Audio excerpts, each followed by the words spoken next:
श्री स्वामी समर्थ. होय, तुझ्या जीवनाचे सार्थक होणार आहे म्हणून हा व्हिडिओ तुझ्यासमोर आला आहे. गरुड पुराणात आपल्याला मानवी जीवन आणि मृत्यूशी संबंधित अनेक रहस्ये वाचायला मिळतात. हे जाणून घेतल्यास कोणीही आपल्या जीवनाचा मार्ग सुधारू शकतो. जो मनुष्य हे ऐकतो त्याच्या मनातील इच्छा त्वरित पूर्ण होते आणि त्याचं आयुष्य वाढते. गरुड पुराणामध्ये आपण मृत्यूच्या वेळी मनुष्याचे काय होते आणि त्यांना यमलोकात कसे नेले जाते हे पाहणार आहोत. या व्हिडिओमध्ये आपण जाणून घेणार आहोत की एखादा जीव मेल्यानंतर किती काळ घरात राहतो. या संदर्भात आपल्या धार्मिक ग्रंथात काय वर्णन केले आहे ते आम्ही तुम्हाला या व्हिडिओद्वारे सांगणार आहोत. आध्यात्मिक आणि धार्मिक ज्ञानासाठी आपल्या चॅनलला सबस्क्राईब करा आणि हा व्हिडिओ लाईक करायला विसरू नका. भगवान भोलेनाथ, श्रीकृष्ण आणि स्वामी समर्थ आई तुमच्या सर्व इच्छा पूर्ण करतील. जास्त वेळ न घेता सुरुवात करूया. गरुड पुराण वैष्णव परंपरेशी संबंधित आहे आणि या पुराणाचा निर्माता, विश्वाचा निर्माता भगवान विष्णू आहे. यमदूत त्या जीवाला यमलोकात कसे घेऊन जातात हे आपण गरुड पुराण शेवटी पाहणार आहोत. तो जीव 24 तासांनंतर परत येतो आणि 24 तासांमध्ये त्या सजीवाला त्याच्या संपूर्ण आयुष्याची यादी दाखवली जाते, ज्यामध्ये या जीवाने आपल्या आयुष्यात किती पापे आणि पुण्य केले हे नमूद केले आहे. यानंतर जिवंत प्राण्याला त्या घरात परत आणले जाते जिथे त्याने शरीर सोडले होते आणि 13 दिवस तो जीव त्याच्या कुटुंबात राहतो. आसक्ती आणि इच्छांनी भरलेला तो जीव पुन्हा पुन्हा त्याच्या शरीरात प्रवेश करण्याचा प्रयत्न करतो, पण यमदूतांच्या बंधनाने तो काहीही करू शकत नाही.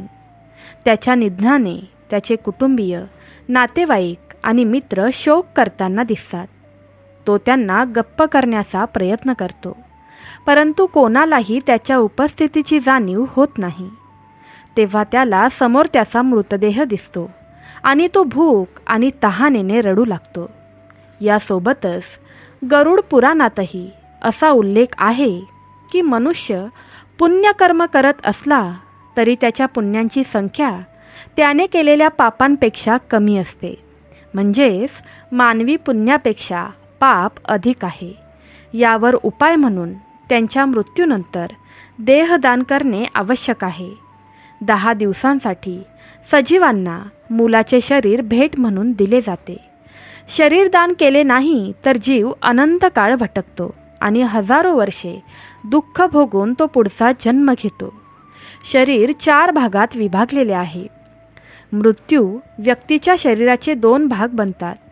3रा भाग यमदूताने घेतला आहे आणि 4था भाग मृत व्यक्तीला खायला दिला जातो. 9 दिवसांनंतर मृताचा मृतदेह पुन्हा दिला जातो. शरीर बनवल्यानंतर सजीवाला अन्न दिले जाते, कारण त्याला 10व्या दिवसापासूनच खूप भूक लागते. गरुड पुराणानुसार 10 दिवस दिलेली पद्धत, मंत्र, पूजा, आमंत्रण आणि आशीर्वाद वापरले जात नाहीत. शरीरदान करण्यासाठी फक्त नाव आणि वंशाचा वापर केला जातो. मृत व्यक्तीच्या शरीरावर अंत्यसंस्कार केल्यानंतर शरीराचा पुनर्जन्म होतो. मृत व्यक्तीच्या पार्थिवावर अंत्यसंस्कार केल्यानंतर त्याला दानाद्वारे एक शस्त्रधारी शरीर मिळते. याद्वारे जीव यमलोकाच्या मार्गावर आपल्या चांगल्या वाईट कर्माचा अनुभव घेतो. पहिल्या दिवसाच्या दानाचा उपयोग मृतदेह दान करण्यासाठी केला जातो. 2ऱ्या दिवसाच्या दानाचा उपयोग घर आणि 2 स्कंद दान करण्यासाठी केला जातो.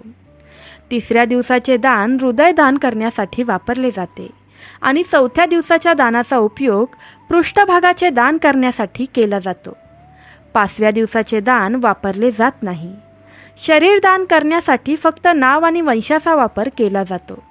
मृत व्यक्तीच्या शरीरावर अंत्यसंस्कार केल्यानंतर शरीराचा पुनर्जन्म होतो.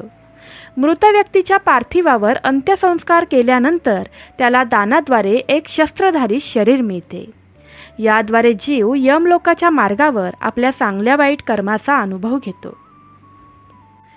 6व्या दिवसाचे दान कट्टी प्रदेश दान करण्यासाठी वापरले जाते. 7व्या दिवशी पिंडदानातून गृह्य भागाचा जन्म होतो. 8व्या दिवशी पिंडदानातून गुरुचा जन्म होतो. 9व्या दिवशी पिंडदानातून टाळू वापेचा जन्म होतो आणि 10व्या दिवशी पिंडदानातून क्षुधाचा जन्म होतो. शरीर प्राप्तीनंतर जीवात्मा पृथ्वीवरून नाहीसा होतो आणि घराच्या दारात राहतो. पिंडदानाच्या दिवशी मृत व्यक्तीचे आवडते अन्न तयार करून द्यावे, कारण शरीर तयार झाल्यावर मृत व्यक्तीला खूप भूक लागते. प्रियाची भूक तिला अन्नाशिवाय दुसरे अन्न देऊनही क्षमली नाही.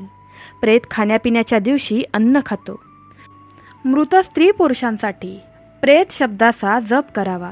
जे काही खोल अन्न, पाणी, वस्त्र दिले जाते ते प्रेत या शब्दाद्वारे दिले पाहिजे, कारण ते मृत व्यक्तीला आनंद होतो. 3ऱ्या दिवशी भूक आणि तहानेने भरलेल्या पिंडजाला यमदूताने मारले आणि इथून त्याच्या यमलोकाकडे प्रवेश सुरू होतो. मनुष्याला त्याच्या कर्मामुळे मृत्यूनंतर यातना भोगावे लागतात.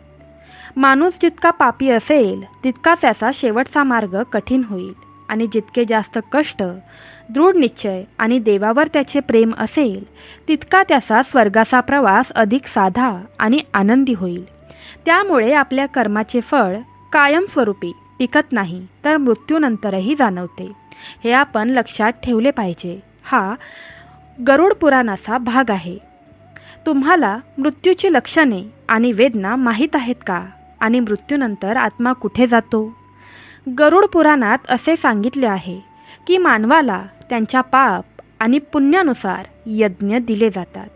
म्हणजेच जेव्हा आत्मा कर्मामुळे वर्तमान शरीराचा त्याग करतो त्यावेळी मनुष्याचे काय होते हे सर्व आम्ही तुम्हाला या सादरीकरणाद्वारे सांगणार आहोत. वैदिक आणि पौराणिक ज्ञान मिळवण्यासाठी व्हिडिओला जास्तीत जास्त शेअर करा आणि चॅनलला सबस्क्राईब करा. जास्त वेळ न घेता आपण आपले सादरीकरण सुरू करूया. संसारात जन्म घेऊन मनुष्याला मागील जन्माचे चांगले वाईट फळ अनुभवायला मिळते. मरण जवळ आल्यावर जिवंत कुटुंबाच्या प्रेमाच्या दुःखाला कंटाळून तो रडत रडत जीवनाचा त्याग करतो. चेतन शरीर जेव्हा मुळासारखे बनते तेव्हा मृतांचे जीवन संपुष्टात येते आणि अडकते तेव्हा मृत व्यक्तीला एक दिव्य दृष्टी प्राप्त होते, ज्याद्वारे तो संपूर्ण जगाला एकसारखे पाहतो आणि काहीही बोलू शकत नाही.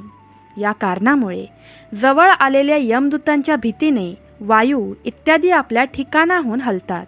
त्या मृत व्यक्तीचा एक क्षणही कल्पासारखा जातो. 100 विंचू चावल्यामुळे होणारी वेदना ही श्वासोश्वासाच्या वेळेप्रमाणेच असते. यमदूतांच्या भीतीमुळे त्या जीवाची जीभ जळू लागते आणि ज्योत पडू लागते.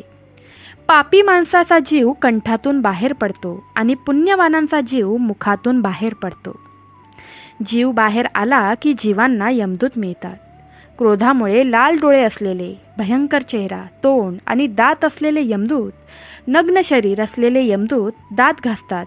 वर कुळे केस असलेले यमदूत, ज्यांना गायीसारखा काळा चेहरा, वाकडा चेहरा, नाकासारखे मोठे शस्त्र तेथे येऊन उपस्थित होतो.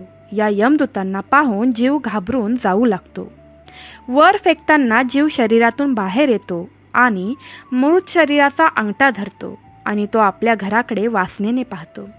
त्या अंगठ्याप्रमाणे शरीराच्या गळ्यात दोरी बांधून अशा प्रकारे पळवून नेले जाते, जणू काही गुन्हेगार राजाचे सैनिक घेऊन जातात. यमलोक घेताना यमदूत वारंवार नकारतील भयंकर दुःखाचे वर्णन करतात. ते म्हणतात, हे दृष्ट लवकर ये, तुला यमराजाच्या घरी जावे लागेल. लवकरच आम्ही सर्व तुम्हाला कुंभीपाक नावाच्या नरकात घेऊन जाऊ. त्यावेळी यमदूत मानवी आत्म्याला गळ्यात बांधून मारतात आणि धार्मिक लोकांना स्वर्गात त्यांच्या जगात शांततेने नेले जाते. त्या यमदूतांना धमकावून त्यांचे हृदय तुटते.